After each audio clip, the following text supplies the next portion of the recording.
Hey, what's up? It's E. Smith here, former IBF junior middleweight champion of the world. Make sure you guys subscribe to the Sporting Icons. Cheers. Now, I've been noticing over the last couple of weeks the ongoing debate here online about whether or not Deontay Wilder is finished, especially if he loses to Tyson Fury. Now, in the reality of it, it depends on him, doesn't it?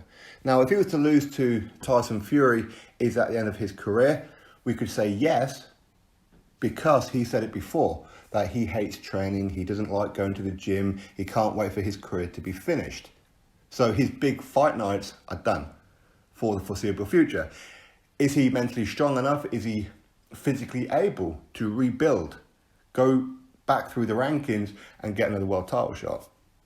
Is he willing to do that at this stage of his career? Was he 34, 35 years old now? Again, that depends on him. But if he does want to carry on, there are still some pretty exciting fights out there. I would still like to see him take on Dillian Whyte. I'd still like to see him fight Anthony Joshua. I'd still like to see him take on an Andy Ruiz Jr. These kind of guys. Joseph Parker, I'd like to see that fight. So, in the reality, everything depends on him. Now, unfortunately for Wilder, ever since Anthony Joshua burst onto the scene, he's been using Anthony Joshua's name as hype without having really the intention of fighting him. The receipts are there, the history's there to prove that fact. So what he's done is very, very good. You fake it until you make it, and he's made it. He's made a hell of a lot of money. Yes, he's squandered potentially, especially if he loses to Tyson Fury again, that 100-odd million that he was offered to fight Anthony Joshua for undisputed is gone. Absolutely gone. And that will probably haunt him for the rest of his life. I'm not saying there's anything wrong with his bank balance. I'm sure he could quite happily look at his bank balance and go, you know what, I've done well. Because he wasn't ever supposed to do what it is that he's achieved. Yes, he was wrapped in cotton wool. Yes, he was selected carefully when it comes to his opponents. We can see that.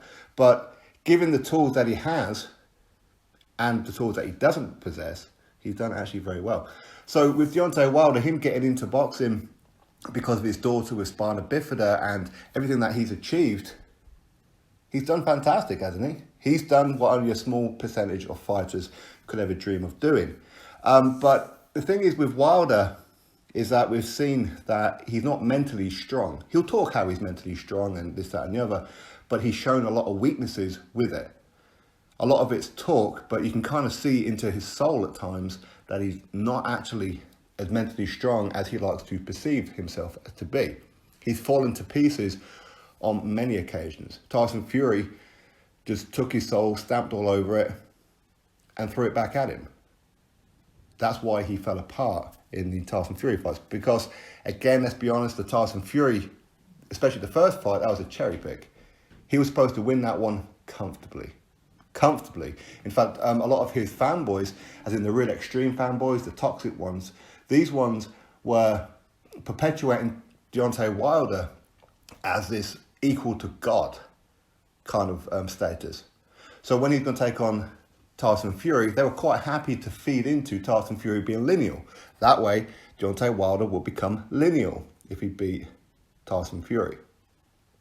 Suddenly, Tyson Fury, he's not really lineal. Tyson Fury, he cheated. Tyson Fury done this, that, and the other. So there's always kind of excuses. And this is what is going to stop Deontay Wilder going forward, because he's been buying into his own hype. He's been starting to believe that he possesses this power, that he possesses the power that is the biggest puncher in the heavyweight division. Well, you don't get to call yourself the biggest puncher ever in the heavyweight division when you've been knocking out who you've been knocking out, because he doesn't have some elite fighters on his resume that you can go, yeah, it's real. He hasn't. He's knocked out a load of gatekeepers. That's what he's done. So with Deontay Wilder, everything's about mentality. His fans have been saying how he is this huge puncher, and it doesn't matter whether or not he's got skill. It doesn't matter if he looks like he's fighting like Bambi on ice.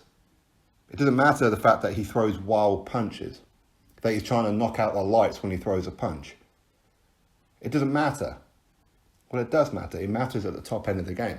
And anybody who knows anything about boxing, you will always know that a big puncher will end up having done to them what they've done to other people. It always happens. Without fail, it happens. But the thing is with Wilder, is he mentally strong enough to come back? Now, before the Tyson Fury rematch, I was saying it doesn't matter if he loses, because he could become a heavyweight champion again in the immediate rematch, which is only one of 5 people to have done it. Anthony Joshua's done it, Lennox Lewis has done it, and a couple of others, Muhammad Ali. So he could be putting himself into that very small bracket. Now, you wouldn't favour him to beat Tyson Fury, but he has enough of a punch that could stop Tyson Fury. But Tyson Fury, he's taken that punch a couple of times and got back up again. So again, we don't know. Is his power overrated? I think it's overrated to a point.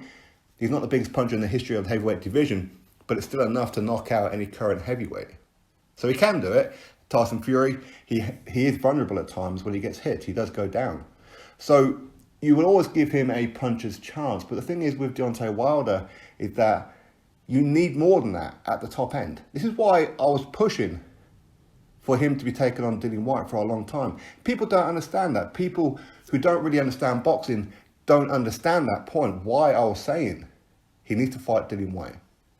That's what he needs. For 2 reasons. Number one, I felt Dillian Whyte was going to batter him. Because Dillian Whyte was just going to put it on him and knock him smooth out.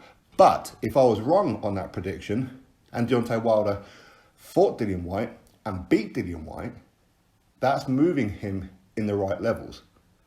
Because what you don't do is go fight a Chris Arreola, a Luis Ortiz, a Artur Spilka, a Gerald Washington, and then go fight a Tyson Fury.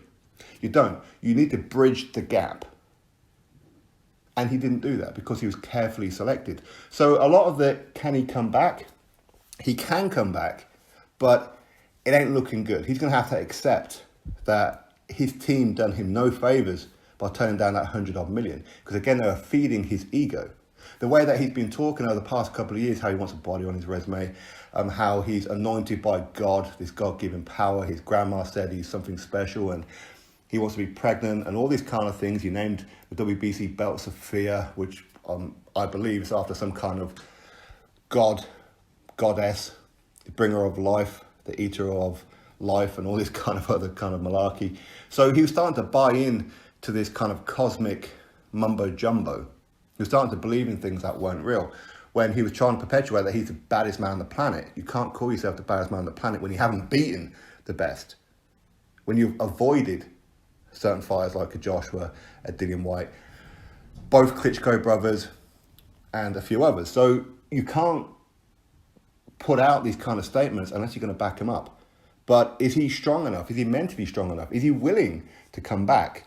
I have my doubts about that. Honestly, I have my doubts about it. But there are still some very interesting fights that he could have. So it's not like he's going to have to go back to the drawing board and build himself up from scratch and get like 10 wins on the bounce and get a world title shot. Joshua will give him a world title shot if there's a voluntary. Dillian Whyte still will fight him.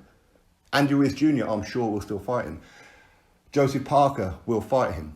Hughie Fury will fight him. There's plenty of fighters that will still fight him that will not only give him good paydays, but be interesting fights that the fans will want to watch. But I've got a feeling that if he does lose to Tyson Fury and he does carry on, we're going to be seeing him take on the Bermane Stiverns of the world again. We're going to be seeing him have a third fight with Luis Ortiz or a Chris Arreola or a Charles Martin. That's what we're going to be seeing. But everything depends on him. Everything depends on his shoulders. Is it too late for him to learn new tricks? It's not too late, but the thing is with Wilder and what I've seen of him over a great many years is that he will always revert to type. It doesn't matter what it is that he tries. He's got a very good jab, but he'll use it for a certain period and then he'll stop using it. And that's when it becomes exposed. So, I mean, people find it hard to believe, but it's true. In the first fight against Tyson Fury, he was out jabbing Tyson Fury. He threw and landed more jabs than Tyson Fury. So he was actually out jabbing Tyson Fury, but he doesn't utilize it. He reverts to type. He wants the spectacular KO reel. That's what he wants. He wants the highlight knockout. And that's what bites him. I've always said he's a loss waiting to happen. Now, he said it before, that if he loses, watch how I come back. Well, let's see how he comes back. Let's see. Because when Anthony Joshua lost, he was one of the first people on there pointing, laughing, saying how Joshua was exposed and this, that, and the other. You got to remember, the Tyson Fury that he drew with was a shadow of his former self. The Tyson Fury that beat him recently still is not 100% Tyson Fury. I'm telling you, he's not. Maybe Tyson Fury is just the best of this era. Maybe he is. In which case, there's no shame losing to Tyson Fury. Can he still beat a Joshua? I mean, if you're a Deontay Wilder fanboy, you'll say yes. But the reality is, for me, I think stylistically, Joshua's wrong for him. Dillian Whyte's wrong for him.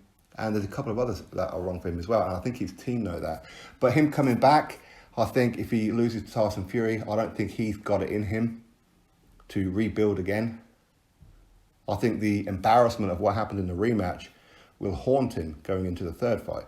Because a loss shouldn't define you, but with some fighters it does. A loss will break a fighter, but a loss can also improve a fighter. Which one does he fall into? Well, I mean, that's entirely up to him. That's up to his team. If I was in his position, I would certainly bring in a couple more members to my team and maybe get rid of some deadwood. Like a JD, for example. I don't think he's that good for Deontay Wilder's career.